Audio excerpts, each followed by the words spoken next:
আচ্ছা, তোমাদের এবারে সেকেন্ড টার্মে কম্পিউটার প্র্যাকটিক্যালের বিষয়বস্তু হচ্ছে পেইন্ট। ঠিক আছে? তো তোমরা কিভাবে পেইন্টটা করবে সেটাই তোমাদেরকে আমি আজকে দেখাবো। এইভাবেই তোমরা তোমাদের প্র্যাকটিক্যাল পরীক্ষাটা দেবে। কেমন?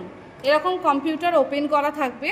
তোমরা প্রথমে চলে যাবে কম্পিউটার স্ক্রিনের সার্চ অপশানে গিয়ে ফার্স্টে মাউসের লেফট বাটনটা ক্লিক করবে। দেখো, লেফট বাটন ক্লিক করার সাথে সাথেই আমরা পেইন্ট লেখাটা অটোমেটিক্যালি দেখতে পেলাম। যদি কোনো কারণে পেইন্ট লেখাটা না আসে তখন পি টাইপ করলে কিন্তু পি ফর পেইন্ট এই অপশানটা চলে আসবে। তারপর তোমরা সেখানে ক্লিক করার পর এরকম একটা পেইন্ট উইন্ডো আমাদের সামনে ওপেন হবে। ঠিক আছে? দেখো, এখানে বিভিন্ন রকম টুলস রয়েছে। ঠিক আছে? এখানে একটা টুলস রয়েছে, এখানে আমরা কিছু এলিমেন্ট দেখতে পাচ্ছি, তারপরে ব্রাশেস রয়েছে, তারপরে দেখো শেপস টুলস রয়েছে। ঠিক আছে? এবার তোমাদের যেটা আঁকতে হবে সেটা হচ্ছে ম্যামেরা তোমাদের বলে দেবেন যে কোন শেপ নিয়ে তোমাদের আঁকতে হবে। ধরো তোমাদের বলা হলো একটি ট্রায়াঙ্গেল শেপ ড্র করার জন্য। তোমরা এখানে ট্রায়াঙ্গেলে গিয়ে ক্লিক করলে দেখো ট্রায়াঙ্গেলটা সিলেক্ট হলো। এবার তোমরা পেজে এসে ড্র করবে। দেখো, এভাবে ট্রায়াঙ্গেলটা মাউসের লেফট বাটন ধরে চিপে রাখলেই এরকম একটা ট্রায়াঙ্গেল ড্র হয়ে গেল। ঠিক আছে? তারপরে আবার হয়তো তোমাদের বলা হলো কাউকে যে একটা রেক্ট্যাঙ্গেল বা একটা শেপ যে কোনো নিতে।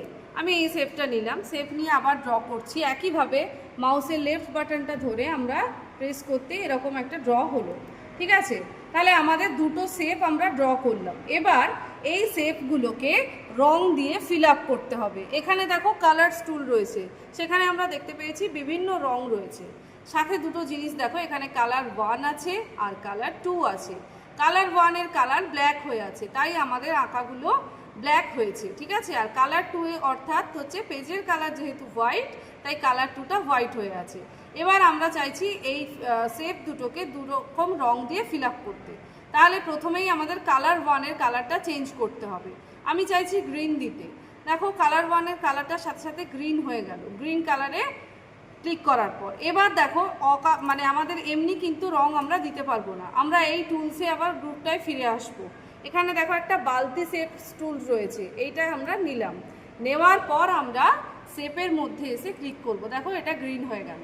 আবার আমি চাইছি এই শেপটাতে একটি অন্য রং দিতে, তখন আমরা আবার একইভাবে যে কোনো একটি রং নিয়ে কালার 1 এর কালারটা চেঞ্জ করলাম, বালতি আমরা নিলাম এবং আবার ক্লিক করতে দেখো কালারটা হয়ে গেল। তাই এভাবেই তোমাদের বিভিন্ন শেপ নিয়ে বিভিন্ন রকমভাবে শেপ ড্র করে রং দিয়ে ফিল আপ করতে হবে।